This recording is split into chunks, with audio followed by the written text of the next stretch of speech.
It's been a while since any killings have happened, and I'm really nervous. Another killing could happen, another motive could be given. I just can't take it anymore. I've lost so many people already. Saihara-chan! When I heard Kokichi's voice, I snapped out of my thoughts and turned around to face him. What do you want, Kokichi? I'm not in the mood for your jokes, I said, irritated, turning away from him, because any of the times he confronted me, he was always telling me he liked me or loved me before taking it back and saying, "It's a lie. I'm just done with him messing with my feelings." You have a scary look on your face. Don't be so cold to me because... He paused, but I didn't bother looking back at his face. "I love you, Saihara-chan," he said, taking my head in his hands, making me face him. "And I want you to love me as much as I love you." His face was getting closer, and my face was getting hotter. He was so close to my lips, I closed my eyes waiting in anticipation. Was he really going to kiss me? I had a little hope in me that maybe the toying had ended and... "Saihara-chan, your face is priceless," he said, bursting into laughter as my face burned hotter than the sun. Before I could even react, he ran out of the room. I felt so embarrassed, but before my shame could get any worse, the announcement went off. Ding dong, bing bong. "Students, meet in the gymnasium for a special announcement," Monokuma screeched before the monitor shut off. What could he want this time? With a sluggish motion, I got up from the table and walked to the gym. When I got there, everybody was standing around looking as confused as I felt. "Hey, Ultimates!" Monokuma yelled, abruptly, randomly appearing like he always does. "I brought all of you here to tell you guys about the new motive." When he said this, I couldn't even keep my anxiety under control. Another motive? Another murder? "You are all going to learn secrets about another student at this academy. You are all going to learn secrets about another student at this academy. They will be revealed to each of you at the nighttime announcement in a sealed envelope.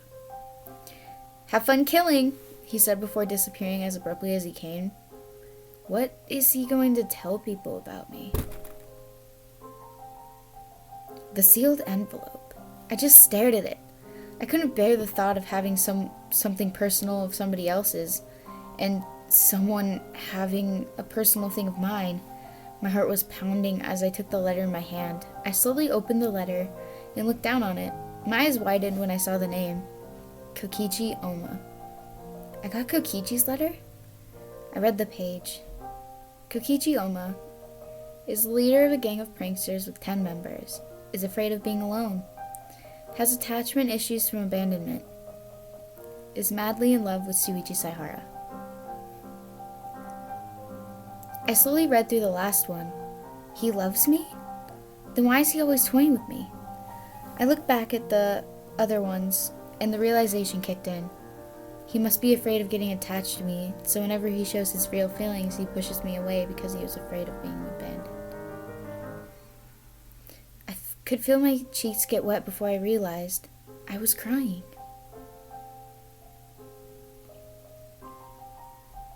I was pacing around my room. The only thought in my mind was who got me. My breathing started to increase in speed. I fell to the floor with the unopened letter in my hand, tears falling onto it while I shakily opened it.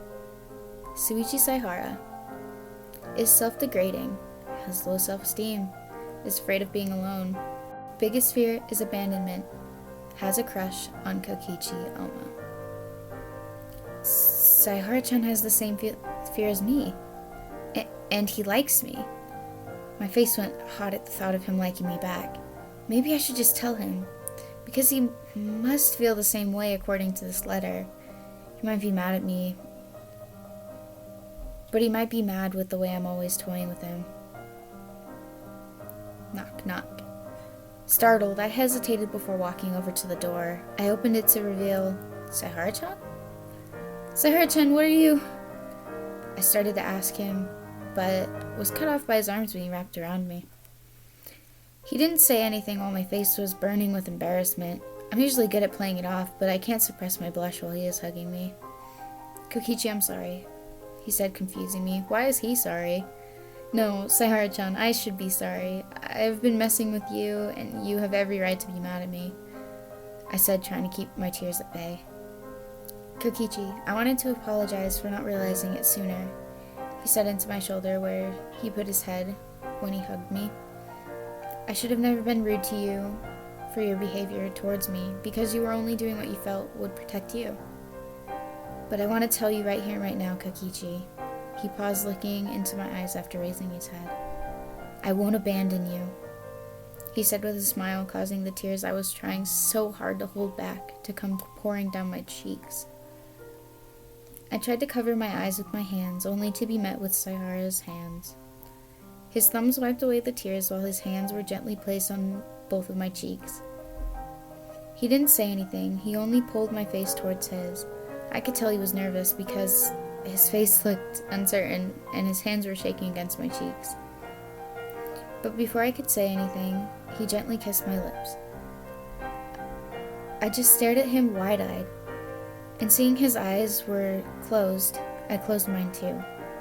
A smile formed on my face as I moved my arms around his neck. When I did this, I could feel him smile against my mouth.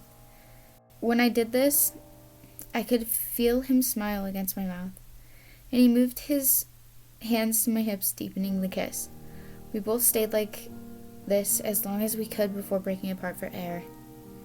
We looked at each other as if in a trance by the other's eyes. He smiled, causing my heart to melt. I promise you, Kokichi, I will never abandon you.